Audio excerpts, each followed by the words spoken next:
Hello student, वार्षिक परीक्षा special series 2025 में आपका स्वागत है। प्यारे विद्यार्थियों, इस वीडियो में हम कक्षा 11वीं की यूनिट फर्स्ट मात्रा के उन्मापन पर चर्चा करेंगे। प्यारे विद्यार्थियों, इस वीडियो में हम ऑब्जेक्टिव टाइप प्रश्नों के साथ साथ सारे इंपॉर्टेंट प्रश्नों पर भी चर्चा करेंगे। तो आइए शुरुआत करते हैं। प्यारे विद्यार्थियों, सबसे पहला प्रश्न है आपका, निम्नलिखित में से कौन सा व्युत्पन्न मात्रक है? यह प्रश्न 2019 में पूछा हुआ है। प्यारे विद्यार्थियों, सबसे पहला ऑप्शन है कैंडेला, जो कि ज्योति की तीव्रता का मात्रक होता है। दूसरा है किलोग्राम, जो कि द्रव्यमान का मात्रक होता है। तीसरा है न्यूटन, जो कि बल का मात्रक होता है। चौथा है मीटर, जो कि लंबाई का मात्रक होता है। तो कैंडेला, किलोग्राम और मीटर, ये तीनों ही मूल मात्रक हैं। और व्युत्पन्न मात्रक कौन सा है प्यारे विद्यार्थियों? तो न्यूटन व्युत्पन्न मात्रक है। तो कौन सा उत्तर सही हो गया आपका? तीसरे वाला। अगले प्रश्न पर आते हैं। प्यारे विद्यार्थियों, अगला क्वेश्चन है, निम्न में से कौन सा मूल मात्रक है? ये 2024 में आया। अब इसमें मूल मात्रक पूछा, मीटर, कूलाम, वोल्ट या जूल। प्यारे विद्यार्थियों, जूल जो है कार्य का मात्रक होता है, ऊर्जा का मात्रक होता है। वोल्ट विभव का मात्रक होता है। कूलाम आवेश का मात्रक होता है। मीटर लंबाई का मात्रक होता है। 7 मूल मात्रकों की टेबल में हमने पढ़ा है कि लंबाई का मात्रक मीटर मूल मात्रक है। तो सही जवाब हो गया बच्चों आपका मीटर। अगले प्रश्न पर आते हैं।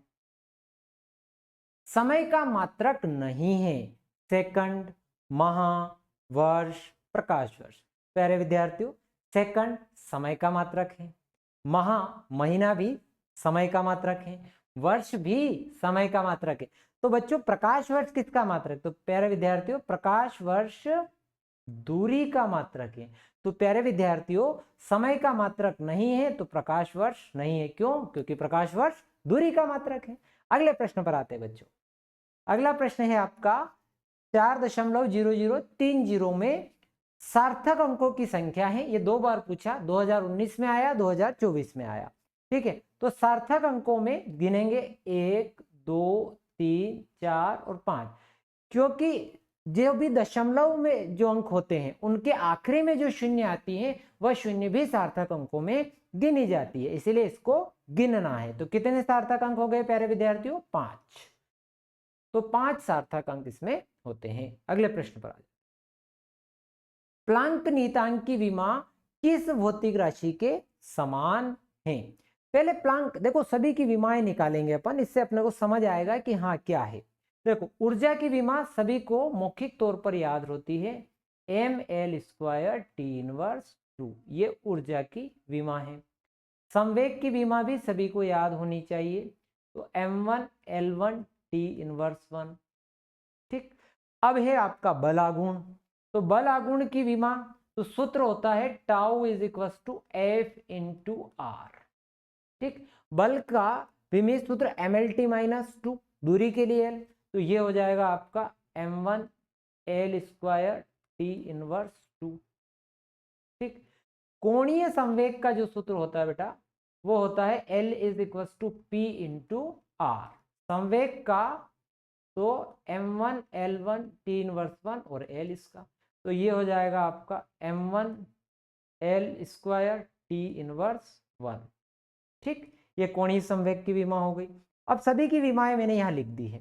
अब प्लांक नीतांक की विमा किस भौतिक राशि के समान है? तो हम प्लांक नीतांक की भी विमा निकाल लेते हैं, तो फिर हमें स्थिति क्लियर हो जाएगी। तो प्लांक नीतांक बच्चा E=hν, हमने पढ़ा है। तो H=E/ν। मैं ये इस तरीके से ही इसलिए करवा रहा हूं क्योंकि कई बार E=hν में प्लांक नीतांक का की विमा ज्ञात करने के लिए परीक्षा में पूछी जाती है, तो उस प्रश्न का उत्तर भी आपको यहां मिल जाएगा। E ऊर्जा का हो गया ml² T−2। उसके बाद आवृत्ति का T−1, तो m1L² T−1। प्यारे विद्यार्थियों, कहीं ऐसा दिख रहा है क्या आपको इन चारों में? तो पहले वाले से मिलाओ, नहीं मिल रहा है। दूसरे से नहीं मिल रहा है। तीसरे से नहीं मिल रहा है। चौथे से मिल गया। तो भैया प्लांक नीतांक की विमा किस भौतिक राशि के समान निकली? कोणीय संवेग के समान। ये 2020 में आया हुआ प्रश्न है। ठीक, अगले प्रश्न पर आते हैं। एक प्रकाश वर्ष के लिए के तुल्य होता है। देखो इसमें ऑप्शन दिए हुए थे, हमने ऑप्शन लिए ही नहीं। ठीक है, हम डायरेक्टली आपको बता रहे हैं। अब पहले इस बात को समझ लो कि एक प्रकाश वर्ष क्या है।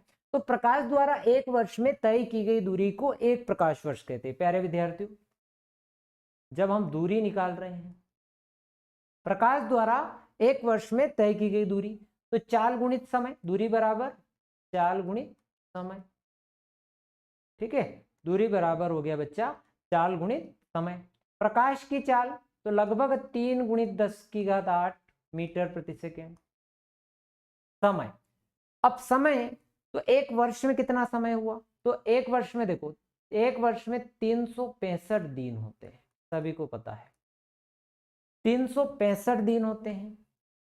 एक दिन में 24 घंटे होते हैं।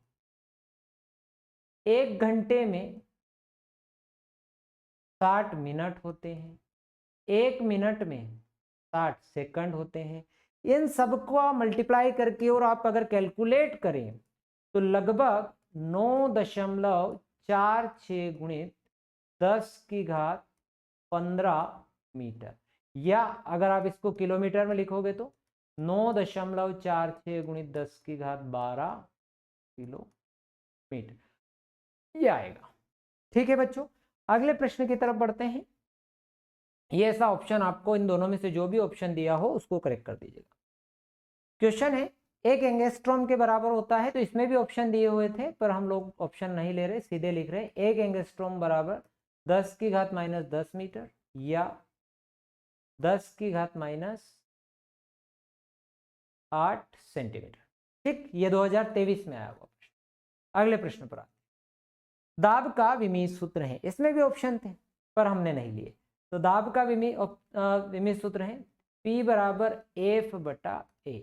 ठीक, F बल का विमीय सूत्र हो गया mLT-2 और क्षेत्रफल का हो गया बेटा L वर्ग। तो अब ये आ जाएगा m1, L ऊपर गया, L इनवर्स 1 T इनवर्स। प्यारे विद्यार्थियों, तो दाब का विमीय सूत्र हो गया m1 L inverse T inverse 2। ठीक है, ऑप्शन देख लेना आप, जो भी सही हो जाएगा। अगले प्रश्न पर आते, घूर्णन गतिज ऊर्जा का विमीय सूत्र है। ठीक है, देखो घूर्णन गतिज ऊर्जा का सूत्र है E = 1/2I ओमेगा स्क्वायर। क्या है ये सूत्र है इसका, पर इसको अलग अलग हल करके निकालने की जरूरत है क्या? नहीं है, क्योंकि ये क्या है बच्चा, ये ऊर्जा है और ऊर्जा का जो विमीय सूत्र होता है वो होता है m1 L² T इनवर्स 2। क्या सर इस सूत्र से भी निकाला जा सकता? तो हाँ, बिल्कुल निकाला जा सकता है। आप इसमें मान इनके जड़त्वा गुण और कोणीय वेग का मान रख के निकाल सकते हैं। हमारे पास डायरेक्ट मिल रहा है तो क्यों निकालना। अगले प्रश्न पर आ जाते हैं। निम्नलिखित में से कौन सा मूल मात्रक है? ये 2024 में ये रिपीट हो गया है, मीटर वाला प्रश्न है। ठीक, आपने पहले बता दिया आपको हमने। अगला प्रश्न है रिक्त स्थानों की पूर्ति कीजिए। प्रकाश वर्ष रिक्त स्थान मात्रक है, ये 2019 में आया। तो प्रकाश वर्ष बच्चा दूरी का मात्रक होता है। अस्थायी पद्धति में मूल मात्रकों की संख्या 7 होती है। 2 पूरक मात्रक होते हैं और व्युत्पन्न मात्रक पूछ ले तो बहुत सारे होते हैं, अनंत होते हैं। 1 सेंटीमीटर भुजा वाले घन का आयतन मीटर क्यूब के बराबर होता है, ये 2022 में आया। अब 1 सेंटीमीटर भुजा वाले घन का आयतन निकालना है, तो हमारे पास जो दिया गया है वो दी गई है भुजा की लंबाई। कितनी दी है बेटा? 1 सेंटीमीटर लंबाई दे रखी है आपको भुजा की। अब हमें मीटर में लाना है, तो 1 सेंटीमीटर में 10⁻⁻2 मीटर। किसका निकालना है आयतन? घन का आयतन। घन के आयतन का सूत्र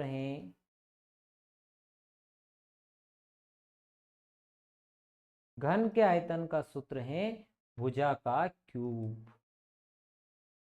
तो भुजा की घात 3 यानी 10⁻⁻2 कर देंगे तो 10⁻⁻6 मीटर क्यूब। तो क्या आ जाएगा? 10⁻⁻6 मीटर क्यूब। कोई गाड़ी है जो 18 किलोमीटर प्रति घंटे की चाल से चल रही है, तो 1 सेकेंड में कितनी दूरी तय करेगी। प्यारे विद्यार्थियों, किलोमीटर प्रति घंटा से अगर ध्यान रखना, ये ट्रिक बता रहा हूं, बिल्कुल क्लियर याद रखना है कि जब भी हमें किलोमीटर प्रति घंटा को मीटर प्रति सेकंड में बदलना है तो 5/18 से गुणा कर दो। और जब मीटर प्रति सेकंड से हमें कहां जाना हो, यहां जा रहे थे अपन किलोमीटर प्रति से, है ना, किलोमीटर, अब मीटर प्रति सेकंड से हमें जाना हो किलोमीटर प्रति घंटा में, तो आपको गुणा कर देना है 18/5 से गुणा। ठीक है बेटा, तो यानी कि कोई गाड़ी 18 किलोमीटर प्रति घंटा की चाल से चल रही है या 1 सेकेंड में कितने मीटर चलती है। तो प्यारे विद्यार्थियों, हमारी जो गाड़ी की चाल है वो 18 किलोमीटर प्रति घंटा है, हम इसे पहले मीटर प्रति सेकंड में बदल देंगे, तो 5/18 से गुणा कर दिया। अब ये चली गई कहाँ, मीटर प्रति सेकंड में, 18 से 18 कट गया, 5 मीटर प्रति सेकंड। प्यारे विद्यार्थियों, तो 1 सेकेंड में कितने मीटर चलती है, हमें दूरी चाहिए, दूरी चाल कितनी हो गई, 5 मीटर प्रति सेकंड। समय कितना हो गया, चाल गुणित समय, समय हो गया 1 सेकेंड का, गुणा करोगे तो कितना आएगा, 5 मीटर। तो इसका उत्तर हो गया 5 मीटर। ठीक है, अगले प्रश्न, क्वेश्चन है 1 किलोग्राम मीटर स्क्वायर प्रति सेकंड स्क्वायर, और फिर रिक्त स्थान है gram centimetre square second square में इसको बदलना है। तो देखो 1 किलोग्राम में कितना होता है, तो 10⁻³ ग्राम, और मीटर वर्ग, 1 मीटर में 10⁻² सेंटीमीटर, इसका वर्ग, और प्रति सेकंड स्क्वायर, तो सेकंड में तो कोई बदलाव नहीं, सेकंड से सेकंड में ही लाना है, तो प्रति सेकंड स्क्वायर। तो क्या आ जाएगा बेटा, ये 10⁻³ गुणित 10⁻4 ग्राम सेंटीमीटर स्क्वायर पर सेकंड स्क्वायर, टोटल कितना हो गया, 10⁻7 ग्राम सेंटीमीटर स्क्वायर प्रति सेकंड स्क्वायर। अब अगला है कि शीशे का घनत्व 11.3 है, इसका घनत्व ग्राम पर सेंटीमीटर क्यूब या किलोग्राम पर मीटर क्यूब में है। चल, तो किसी भी पदार्थ का जब आपेक्षिक घनत्व की बात की जाए, किसी भी पदार्थ के आपेक्षिक घनत्व की बात की जाए, तो उसका जो सूत्र हो जाएगा, मुझे शीशे का चाहिए, तो शीशे का घनत्व बटे जल का घनत्व। तो भैया हमें तो चाहिए किसका सूत्र, शीशे का घनत्व चाहिए, तो आपेक्षिक घनत्व में जल के घनत्व का गुणा करना। ठीक, तो आपेक्षिक घनत्व हो गया बेटा 11.3। अब जल का घनत्व होता है तो 1 ग्राम सेंटीमीटर इनवर्स 3। ठीक, ये जल का घनत्व होता है, यानी कि अब हमारे पास आ गया 11.3 ग्राम सेंटीमीटर इनवर्स।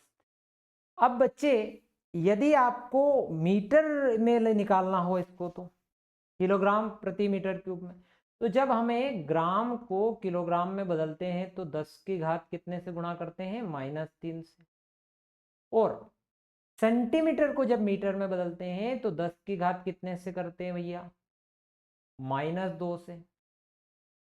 ठीक है, 10 की घात -2 मीटर, ऊपर क्या है -3, तो 11.3 गुणित 10 की घात -3, ये हो जाएगा 10 की घात 6, और किलोग्राम मीटर इनवर्स 3, तो टोटल आया 11.3 गुणित 10 की घात 3। अगर साइंटिफिक नोटेशन में लिख दें तो 1.13 गुणित 10 की घात 4 किलोग्राम मीटर इनवर्स 3। अगर आपको किलोग्राम में पूछे तो इस तरह से, ग्राम में इस तरह से, आपको बिल्कुल क्लियर समझ में आ जाना चाहिए। अगले प्रश्न पर आते हैं, एसआई पद्धति क्या है, इस पद्धति का मूल राशियों के मात्रक तथा प्रतीक चिन्ह बताइए। ठीक है, देखो बेटा एसआई पद्धति क्या है, तो एक अंतरराष्ट्रीय पद्धति है ना, एसआई पद्धति है ना, सिस्टम ऑफ इंटरनेशनल, अंतरराष्ट्रीय पद्धति है, यानी कि इंटरनेशनल सिस्टम ऑफ यूनिट्स। यह एक मानकीकृत मात्रक पद्धति है और जिसे वैज्ञानिक और इंजीनियरों द्वारा विश्व भर में प्रयोग किया जाता है। इसे 1960 में अपनाया गया था और ये भौतिक राशियों को मापने के लिए एक सरल और सुसंगत प्रणाली प्रदान करती है। प्यारे विद्यार्थियों, अब हमें मूल राशियों के मात्रक और प्रतीक चिन्ह की बात कर लेते हैं। वो आपको याद है, जैसे कि लंबाई का मात्रक मीटर, संकेत मीटर का एम। ठीक, तो इसी तरह से जैसे कि लंबाई का मात्रक होता है बेटा मीटर, ठीक, और संकेत हो गया स्मॉल एम। द्रव्यमान किलोग्राम केजी, समय का सेकंड, ठीक है, और विद्युत धारा को एम्पियर में मापते हैं। एम्पियर के लिए कैपिटल है। जब भी किसी वैज्ञानिक के नाम से कोई भी संकेत स्टार्ट होता हो, कोई भी संकेत किसी वैज्ञानिक के नाम से स्टार्ट होता है तो उस संकेत को कैपिटल लेटर में लिखा जाता है, और अगर पूरा लिखा जाता है तो उसको स्मॉल लेटर में लिखना है। तापमान के लिए केल्विन, केल्विन के को भी कैपिटल। पदार्थ की मात्रा मोल, एमओएल। प्रकाशीय तीव्रता या फिर इसको ज्योति की तीव्रता भी बोलते हैं तो कैंडेला, सीडी। ठीक है, इसमें एम्पियर और केल्विन को बड़ा लिखना है, बाकी सबको छोटा लिखना है। इसको कभी ऐसा नहीं करना है कि जैसे सी बड़ा हो गया और डी आपने छोटा कर दिया तो ये कैडमियम हो जाएगा बेटा, जो कि सही नहीं होगा। तो कैंडेला के लिए जिस तरह से भी यहाँ लिखा गया है वैसे ही आपको लिखना है। तो ये 7 मूल मात्रक हैं और ये आपको याद होने ही होने। अगर आपको ये याद नहीं है तो आप कोई मात्रक नहीं बना सकते, आप कोई विमेय सूत्र यहाँ नहीं बना सकते हैं। तो इस बात का हमें ध्यान देना है। ठीक है, तो आगे बढ़ते हैं। विमेय विश्लेषण के 4 उपयोग लिखिए। अब विमेय विश्लेषण के कौन कौन से उपयोग हैं इस पर भी बात कर लेते हैं। तो विमेय विश्लेषण का एक तो उपयोग ये है कि वो एक पद्धति के मात्रक को दूसरी पद्धति में बदला जा सकता है। ठीक, उसके बाद समीकरण की शुद्धता की हम शुद्धता ज्ञात कर सकते हैं और एक नया समीकरण आपको अगर स्थापित करना है तो आप कर सकते हैं। तो विमेय विश्लेषण की सहायता से अपन क्या कर सकते हैं, सत्यता की जांच कर सकते हैं, है ना। मात्रकों को एक पद्धति से दूसरी पद्धति में परिवर्तित कर सकते हैं। विमेय संतुलन द्वारा विभिन्न भौतिक राशियों में संबंध स्थापित कर सकते हैं। ठीक है, विमेय विश्लेषण की सहायता से, या ऐसा करना है ना, ये थोड़ा सा अधूरा है, सहायता से समीकरण की, है ना, सत्यता की जांच कर सकते हैं। ठीक है, अगले प्रश्न पर आते हैं। विमेय विश्लेषण की सीमाएं लिखिए, है ना। विमेय विश्लेषण की कौन कौन सी सीमाएं, तो आप ये 22 में भी आया हुआ है और 23 में भी आया है। प्यारे विद्यार्थियों, जब ये प्रश्न आते हैं तो इसमें सबसे बड़ी, इस विमेय विश्लेषण की सीमा में सबसे बड़ी सीमा ये है कि इसमें कोई भी जैसे नियतांक आ जाता है तो उसका मान आप ज्ञात नहीं कर सकते। सबसे बड़ी बात तो इसमें यही है कि जब भी सूत्र के विमाहीन नियतांक का मान आप ज्ञात नहीं किया जा सकता, मान लो कहीं पर के आ रहा है या जो भी आ रहे हैं 1/2 आ रहा है, तो वो मान आप इसकी सहायता से ज्ञात नहीं कर सकते हैं। दूसरी महत्वपूर्ण बात यह है कि अगर किसी समीकरण या सूत्र में एक से अधिक विमाएं की 2 या 2 से अधिक राशियों के आने पर अंतर नहीं कर सकते हैं। देखो, किसी समीकरण या सूत्र में एक से अधिक विमाओं की 2 या 2 से अधिक राशियों के आने पर, ठीक है, अंतर नहीं कर सकते। जैसे कि आपको मैं बताऊं कि मान के चलो कि हमारे पास एक जगह आर त्रिज्या है, एल लंबाई है ना। अब आप ये देखो कि दोनों ही के लिए, अगर एल त्रिज्या के लिए भी लिखूंगा विमा तो क्या लिखूंगा, एल लिखूंगा, लंबाई के लिए भी क्या लिखूंगा, एल लिखूंगा। जैसे कि ये सूत्र है आपका यंग प्रत्यास्थता गुणांक का mgl/πr²l। इस सूत्र की बात करें, ऊपर देखो बड़ा एल है, नीचे छोटा एल। बड़ा एल वास्तविक लंबाई होती है, छोटा एल लंबाई में वृद्धि होती है। तो बेटा दोनों ही एल के लिए आप क्या यूज करेंगे, कैपिटल एल विमेय सूत्र L1। त्रिज्या के लिए भी आप एल यूज करेंगे। अब आप देखो तीनों चीजें अलग अलग पर विमा एक सी होती, तो आप उनमें अंतर नहीं कर सकते हैं। ठीक है, सूत्र में एक सी विमाओं की 2 या 2 से अधिक राशियों के आने पर उनका अंतर नहीं कर सकते हैं। इस विधि से त्रिकोणमितीय अनुपातों का मान ज्ञात नहीं कर सकते हैं। जब भी आ जाए, जैसे आपके इसमें त्रिकोणमितीय अनुपात आ गए, जैसे साइन थीटा आ जाए, कोस थीटा आ जाए, टेन थीटा आ जाए, तो आप इस विधि से भेद नहीं कर सकते। ठीक है। अच्छा, लोगरिथम भी इसके साथ जोड़ दे, त्रिकोणमिति व लघुगणिकीय ऐसा लिख सकते हैं ना। तो त्रिकोणमिति और लघुगणिकीय मानों को का अनुपात इससे ज्ञात नहीं कर सकते, त्रिकोणमिति अनुपात व लघुगणिकीय इससे ज्ञात नहीं कर सकते हैं। इस विधि से ऐसे समीकरण की स्थापना करना संभव नहीं है जिनके अंदर एक और दो से अधिक पद जुड़े हो। जैसे कि देखो, जुड़े हुए घटे, जैसे मैंने लिखा v बराबर u प्लस एटी, ये एक तरफ है, ठीक। अब इसमें u प्लस एटी आ गया, तो ऐसे समीकरण को प्राप्त करना इसमें संभव नहीं है। जैसे गति का तीसरा समीकरण है, दूसरा, पहला, तीनों समीकरण है, इन सब सूत्रों को इससे उत्पन्न नहीं किया जा सकता है। इससे यह भी नहीं बताया जा सकता है कि समीकरण जो है सदिश हैं अथवा अदिश हैं, ठीक है। इसकी सहायता से ये बताना भी मुश्किल है कि कोई भी समीकरण जो है आपका सदिश है अथवा अदिश है, ठीक। और इसकी एक और सीमा मैं आपको बता रहा हूं कि ये जो है m, l और t तक ही सीमित है, ठीक। कोई भी संबंध आप तभी स्थापित कर पाएंगे जब उसमें m, l और t विमा हो। इसके अतिरिक्त मान लो उसमें धारा आ गई या ऊष्मा आ गई या कुछ भी और आ जाता है, तो फिर उस प्रकार के समीकरणों को इस विधि से स्थापित नहीं किया जा सकता। पर परीक्षा की दृष्टि से 4 पॉइंट इंपॉर्टेंट मैंने इसमें डाल दिए हैं जो कि आप परीक्षा में लिख सकते हैं। अगले प्रश्न पर आते हैं। विमीय समांगता का सिद्धांत या समघातता का सिद्धांत इसको कहते हैं कि विमीय समघातता का सिद्धांत क्या है। तो विमीय समघातता का सिद्धांत ये कहता है कि भाई आप कभी भी दो या दो से अधिक विमाओं को तभी जोड़ पाएंगे जब उन दोनों की विमाएं क्या हो, समान हो, या किसी एक भौतिक राशि से दूसरी राशि को तभी घटाया जा सकेगा जब उनकी विमाएं क्या हो, एक सी हो। तो देखो, विमीय समघातता का सिद्धांत क्या कहता है। विमीय समघातता का सिद्धांत कहता है बेटा कि किसी भौतिक समीकरण के सभी पदों की विमाएं समान होनी चाहिए। यह एक महत्वपूर्ण सिद्धांत है जो यह सुनिश्चित करता है कि समीकरण भौतिक रूप से सही और तार्किक हो। जैसे कि मैं एक समीकरण लिखा मैंने, v बराबर u प्लस एटी, तो बच्चा v की जो विमा है वही u की भी विमा होनी चाहिए, तो दोनों की विमाएं सेम होती। उसी प्रकार से इस v की जो विमा है वही विमा इस एटी की भी होना चाहिए। जैसे कि त्वरण के लिए आप सभी को पता है कि एल टी इनवर्स 2 होती है और समय की t होती है, हल करो वापस से एल टी इनवर्स 1 आती है जो कि वेग की विमा है, और ये दोनों की विमाएं भी आपस में बराबर होनी चाहिए। तो तभी कोई पद आप आपस में जोड़ पाएंगे जब उनकी विमाएं समान हो। तो नियम यह है कि यदि किसी समीकरण की विभिन्न भौतिक राशियां हैं तो समीकरण के सभी पदों की विमाएं समान होनी चाहिए। पहली बात, यह नियम सुनिश्चित करता है कि केवल समान प्रकार की राशियां एक दूसरे से जोड़ी, घटाई या तुलना की जा सकती। यह है विमीय समघातता का सिद्धांत। अगले प्रश्न पर आते। सार्थक अंक क्या है। किसी राशि में सार्थक अंकों की गिनती किस प्रकार की जाती है। प्यारे विद्यार्थियों, अब समझिए इस बात को। जब हम सार्थक अंकों की बात कर रहे हैं, ये सार्थक अंक क्या है। मैंने आप अपनी जो ऑर्डिनरी स्केल है उससे किसी चीज को भी आप मेजर करें, मान लो उसका मेजरमेंट आया 1.2 सेंटीमीटर।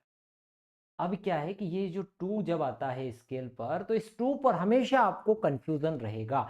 जैसे आप स्केल में कोई मेजरमेंट करें, स्केल के अंदर जब हम मेजरमेंट करते हैं तो कई बार ऐसी स्थिति आती है कि हमारे पास बीच का कोई मामला बन जाता है। मान लो यहाँ कहीं आ रहा होता है, यहाँ मान लो ये आपका 1 पॉइंट, ये 2 हो रहा है, ये 3 हो रहा है। अब 2 और 3 के बीच में आ रहा है तो हम वो क्या करते हैं कि 1 पॉइंट इसमें मान लो 2 ले लेते हैं या फिर 3 ले लेते हैं, जो आपको नजदीक लगता है अपन ले लेते हैं। यानी कि जो अंतिम अंक है वो आपका डाउटफुल रहता है, ठीक। यानी कि सार्थक अंक वे अंक होते हैं जो किसी माप या संख्या की सटीकता और विश्वसनीयता को दर्शाते हैं। किसी माप के सभी ज्ञात अंकों और अंतिम अनुमानित अंक को, ये अंतिम अनुमानित अंक सार्थक अंक माना जाता है। ये अंकों के प्रयोग माप की सटीकता और त्रुटियों को सही तरीके से व्यक्त करने के लिए किया जाता है, ठीक है। तो आपका जो ये अंक, इस अंक को बच्चा बोलते हैं विश्वसनीय अंक, इस पे हमें विश्वास है ना, विश्वसनीय अंक है ये। और ये जो है आपका, ये डाउटफुल है, इसको अपन अनुमानित लिख देते हैं, डाउटफुल, जिस पर हमें शंका है। तो विश्वसनीय अंकों और अनुमानित अंकों से मिलकर जो नंबर बनेगा आपका, उसको आप क्या, उस अंक को आप क्या कह सकते हैं, सार्थक अंक कहेंगे। अब इस सार्थक अंकों को गिनती किस प्रकार की जाती है, उदाहरण से समझाना है। सार्थक अंकों के लिए नियम अपन समझते हैं। पहला नियम है, सभी गैर शून्य अंक सार्थक अंक होते हैं। जिसके अंदर कोई शून्य नहीं है, ठीक, चाहे उनके अंदर दशमलव हो या ना हो, हमने यह दशमलव वाला अंक उदाहरण में लिया गया है। अगर नहीं भी इनमें दशमलव हैं और सारे अशून्य हैं, तो आप उनको सार्थक अंकों में गिनेंगे। तो यहाँ कितने सार्थक अंक हो रहे हैं, तो 1 2 3 4 और 5। इसमें कितने अंक हैं, तो इसमें 5 सार्थक अंक हैं। 5 सार्थक अंक इसके अंदर आ रहे हैं, ठीक है।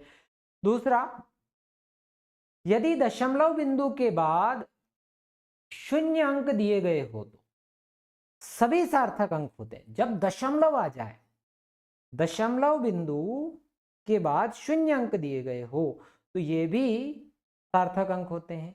देखो, दशमलव बिंदु के बाद शून्य अंक देने का मतलब है ना, ये वाले शून्य की बात, ये सार्थक अंकों में गिना जाएगा। अर्थात आप ये कहें कि दशमलव बिंदु वाली संख्या में, है ना, इसको थोड़ा सुधारेंगे। यदि दशमलव बिंदु, है ना, वाली संख्या में अशून्य के बाद, ऐसा है ना, अशून्य के बाद शून्य अंक दिए गए हो, तो वे भी सार्थक अंक, ये भी सार्थक अंक होते हैं। जैसे कि ये 3 सार्थक अंक है ना। आगे वाले सार्थक अंकों में नहीं गिनते, जैसे इसमें आगे दशमलव बिंदु से पहले के शून्य सार्थक अंक नहीं होते। जैसे ये 0.00 है ना, दशमलव बिंदु से पहले के शून्य सार्थक अंक नहीं होते, यानी ये केवल माप की स्थिति दर्शाने के लिए होते हैं। उदाहरण, इसको भी थोड़ा अपन इस तरह से बनाएं कि दशमलव बिंदु वाली संख्या में, ठीक है, आगे आने वाले शून्य ना, आगे आने वाले शून्य क्या होती है, सार्थक अंकों में नहीं गिनी जाती है। उसके बाद आपका यदि दशमलव के बाद शून्य अंक दिए गए हो तो सार्थक, जैसे कोई दशमलव वाली संख्या और आखिरी में ये शून्य आ रहा है, तो ये सब सार्थक अंकों में तो इस गिने जाते हैं। पर अगर दशमलव नहीं होते और इसमें इस प्रकार से लिखे होते, मान लो ये 4500 होता, तो ये सार्थक अंक इसमें कितने होते, इसमें मात्र 2 सार्थक अंक होते। जबकि इसमें ये जो दशमलव वाले 2 भी गिने गए, क्योंकि उसमें दशमलव लगी हुई है। संख्या के प्रारंभिक शून्य सार्थक नहीं होते हैं, इसके बारे में चर्चा अपनी हो गई है। तो इसमें केवल एक सार्थक अंक है। किसी भी संख्या के विज्ञानात्मक रूप से लिखा जा सकता, अगर उसको आप वैज्ञानिक पद्धति में लिखें, साइंटिफिक नोटेशन में अगर आप किसी भी संख्या को लिखें, तो जैसे कि मैंने यहाँ लिखा है कि 2.34 गुणित 10 की घात 6। अब 2.34 तो 1 2 3 अंक हो गए, पर 10 की घातों को सार्थक अंकों में नहीं गिना जाता। 10 की घातों को सार्थक अंकों में नहीं गिना जाता, ठीक है, रुका जाता है। तो केवल ज्ञात अंक ही सार्थक माने जाते हैं, यानी ये जो ज्ञात अंक हैं ये नहीं को सार्थक अंक माना जाता है, बाकी को सार्थक अंकों में नहीं गिना जाता। बिल्कुल सामान्य सी बात है कि अगर मान लो, मैं एक एक करके बता देता हूँ, वापस रिपीट कर रहा हूँ। मान लो जिसमें अशून्य हो, यानी कि कोई भी शून्य नहीं हो, तो वो सार्थक अंक होते हैं। जब आप शून्य वाली में पीछे अगर शून्य लगी हुई है, तो वो भी सार्थक अंकों में गिनना है। बीच में अगर कोई शून्य आ रही है, तो वो भी सार्थक अंकों में गिनी जाती है। उसके बाद अगर दशमलव नहीं है और अंत में शून्य आ रही है, तो सार्थक अंकों में नहीं गिनना है, यानी कि इसमें कितने सार्थक अंक हो जाएंगे, 2 अंक हो जाएंगे। प्यारे विद्यार्थियों देखिए अब, और आगे अगर दशमलव आ रही है अशून्य अंक के आगे, तो वो सभी को हमें दशमलव सार्थक अंकों में नहीं गिनना है, केवल उस एक अशून्य को सार्थक में गिन लेना है। 10 की घातों को सार्थक अंकों में नहीं गिना जाता है, ध्यान रखिए। अगले प्रश्न पर आते हैं। निम्नलिखित में सार्थक अंकों की संख्या बताइए। तो आगे वाले दशमलव के बाद जो है ये शून्य सार्थक अंकों में नहीं गिने जाएंगे, तो इसका मतलब इसमें कितने सार्थक अंक हो गए बेटा, एक सार्थक अंक। अब ये गुणित 10 की घात 24 है ना, तो ये जो 10 की घात 24 है बेटा, ये सार्थक अंकों में नहीं गिना जाएगा, यानी कि इसमें कितने सार्थक अंक हो गए, तो इसमें 3 सार्थक अंक हो गए। प्यारे विद्यार्थियों, अब 1 2 3 4, क्योंकि दशमलव वाली में पीछे का शून्य सार्थक अंक में गिना जाता है, इसीलिए इसमें 4 सार्थक अंक हो जाएंगे। इसमें भी दशमलव के बाद पीछे शून्य आ रही है, तो दशमलव वाली संख्या में शून्य को सार्थक अंकों में गिनना है, तो इसमें भी 4 सार्थक अंक हो जाएंगे। प्यारे विद्यार्थियों इसमें भी 4 सार्थक अंक होंगे, बीच वाली शून्य गिनने, आगे वाली शून्य जो है दशमलव के जस्ट बाद आने वाली शून्य को हम सार्थक अंकों में नहीं गिनते हैं। तो टोटल इसमें भी 1 2 3 4 4 सार्थक अंक है। ठीक है, इनको जरूर करिएगा क्योंकि ये ऑब्जेक्टिव में भी आ सकते हैं और प्रश्न भी आ सकते हैं। अब ये जो समीकरण था t बराबर 2 pi under root L by g है ना, तो टाइप करना रह गया। ये शुद्धता की जांच कीजिए, ये 2019 में और 2024 में आया हुआ प्रश्न है। तो प्यारे विद्यार्थियों, जब भी आपको समीकरण की शुद्धता की जांच करना हो किसी भी समीकरण की, तो उसके दाईं ओर की विमा और बाईं ओर की विमा अगर बराबर हो जाती है तो उसको बोलेंगे समीकरण शुद्ध है। तो पहले आपको जो टी दिया है, तो ये टी क्या है, आवर्तकाल। ठीक, तो हम सबको इनकी विमाएं पता होना चाहिए, यानी टी आवर्तकाल की विमा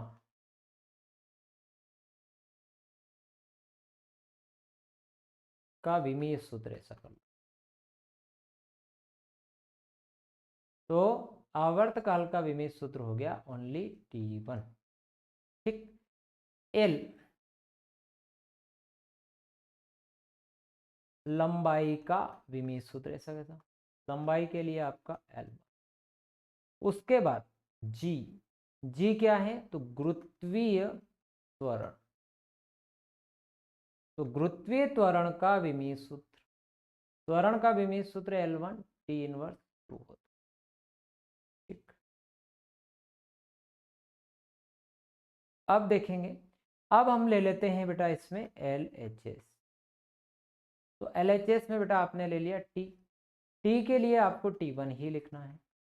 अब ले लेते हैं बेटा RHS। RHS है हमारे पास 2 pi under root L by g. प्यारे विद्यार्थियों देखो, 2 पाई नीतांक है और नीतांक का कोई विमीय सूत्र नहीं होता है, उसको ऐसे ही छोड़ देंगे। तो मैं यहाँ लिख देता हूँ 2 पाई नीतांक है और नीतांक का कोई विमीय सूत्र होता नहीं है।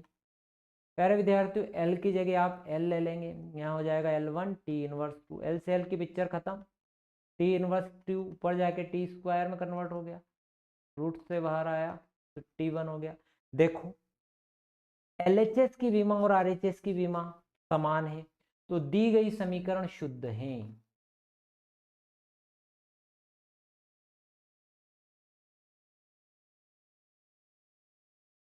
ठीक है बेटा, बहुत सरल है। अगले प्रश्न पर आते हैं। अब यहां जो शुद्धता की जांच करनी थी वो ये थी, F बराबर mv स्क्वायर बाय आर की शुद्धता की जांच कीजिए। ये 2024 में आया, यानी कि देखो मैं जो प्रश्न बताए हैं ये रिपीट हो या नहीं हो। और एक बात यहां से क्लियर होगी, शुद्धता की जांच का एक प्रश्न परीक्षा में आएगा ही आएगा, इससे ये सिद्ध होता है। तो बेटा F क्या है, बल। तो बल का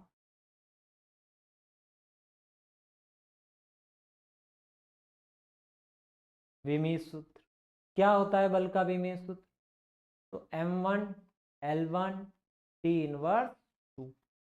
ठीक, उसके बाद हमें यहाँ द्रव्यमान भी है, तो M द्रव्यमान का विमीय सूत्र M1। उसके बाद V वेग, वेग का विमीय सूत्र क्या होगा, LT इनवर्स 1। उसके बाद R, R त्रिज्या है, त्रिज्या के लिए विमीय सूत्र भी आप क्या लिखेंगे, L1। अब ले लो बेटा LHS, LHS में F है, F की विमा हो गई बेटा M1 L1 T इनवर्स 2। ले लो RHS, RHS की विमा, RHS हो गया आपका mv स्क्वायर बाई आर, इसके लिए m के लिए m1 हो गया। अब v स्क्वायर LT इनवर्स 1 और इसका स्क्वायर अपॉन L। बेटा अब ये हो गया आपका m1, स्क्वायर कर दो L स्क्वायर T इनवर्स 2 और ये आ गया L1। तो क्या बना, ये बना m1, L ऊपर गया तो L1 हो गया, ये हो गया T इनवर्स 2। क्या LHS की विमा RHS की विमा के बराबर हैं, तो हाँ है, तो यह समीकरण शुद्ध है।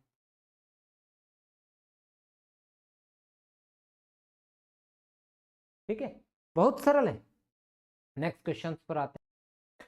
प्रश्न है, सरल लोलक का आवर्तकाल t, उसकी प्रभावकारी लंबाई l तथा गुरुत्वीय त्वरण g पर निर्भर करता है। विमीय समीकरण की सहायता से संबंध स्थापित कीजिए। इसमें संबंध निकालना है। अब संबंध जब भी आपको निकालना है, किसके साथ निकालना है? उस आवर्तकाल t का, आवर्तकाल t का उसकी प्रभावकारी लंबाई l के साथ, ठीक, और गुरुत्वीय त्वरण g के साथ। तो l की पावर a और g की पावर b, तो समानुपाती। अब ऐसा अपन ने मान लिया भाई। अब t समानुपाती का चिन्ह हटा दो, यहाँ के एक नियतांक आ जाएगा। अब बेटा आवर्तकाल का जो विमीय सूत्र है वो है आपका T1 M0 L0 T1 के नियतांक का कोई विमीय सूत्र नहीं होता है। L लंबाई के लिए L प्रयोग करेंगे तो M0 L1 T0 power A। गुरुत्वीय त्वरण के लिए M0 L1 T inverse 2 power, तो क्या हो गया भैया? M0 LA T0 M0 LB T inverse 2B। अब M की जो पावर है वो तो 0 ही है। L की पावर क्या हो गई? A plus B। T की पावर 0 माइनस 2B यानी कि माइनस 2B। कुछ नहीं है, विमाओं समान प्रकार की विमाओं में जो उनकी विमाएं हैं उनको जोड़ दो। द्रव्यमान की विमाएं आपस में जोड़ दी, उसी प्रकार से लंबाई की जोड़ दी, उसी प्रकार से समय की विमाएं जोड़ दी। अब आप क्या करो, विमाओं की तुलना करो।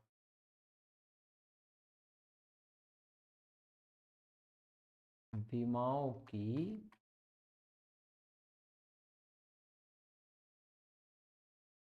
तुलना करने पर, तो जब विमाओं की आप तुलना करेंगे तो देखो m से m की विमाएं तुलना करें तो क्या 0/सन्नाटा, इधर भी 0 इधर भी 0।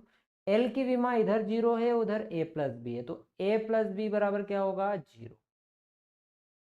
बहुत बढ़िया। इधर t की विमा 1 है और इधर t की विमा -2b है, तो -2b बराबर 1 हो जाएगा, यानी b बराबर इस 1 के बटे में इसको भेज दो तो 1/-2। अगर आप एक की विमा भी निकालनी है तो पड़ेगी, क्योंकि यहाँ मान रख दिया एक की जगह b की जगह पर, तो a की विमा होगी प्यारे बच्चों 1/2। अब a व b का मान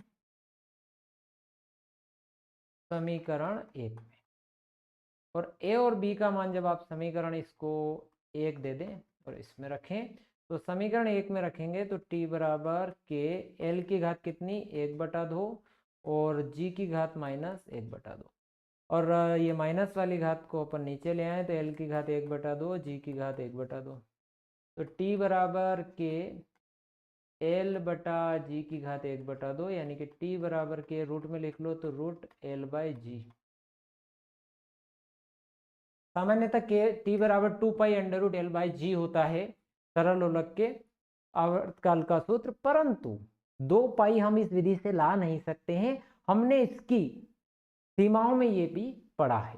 प्यारे विद्यार्थियों, ये वीडियो जो मैंने बनाया है ये केवल परीक्षाओं को ध्यान में रखते हुए बनाया कि एमपी बोर्ड के विद्यार्थियों को जो दिक्कत आती है, उनको क्वेश्चंस चाहिए होते हैं पके पकाए, तो मैंने ऐसे पके पकाए क्वेश्चंस आप लोगों के लिए बनाए हैं। तो प्यारे विद्यार्थियों, यदि आपको वीडियो पसंद आया हो तो चैनल को सब्सक्राइब कर लेना और अपने दोस्तों के साथ शेयर करना मत भूलना। Thank you very much. मिलते हैं नेक्स्ट वीडियो में।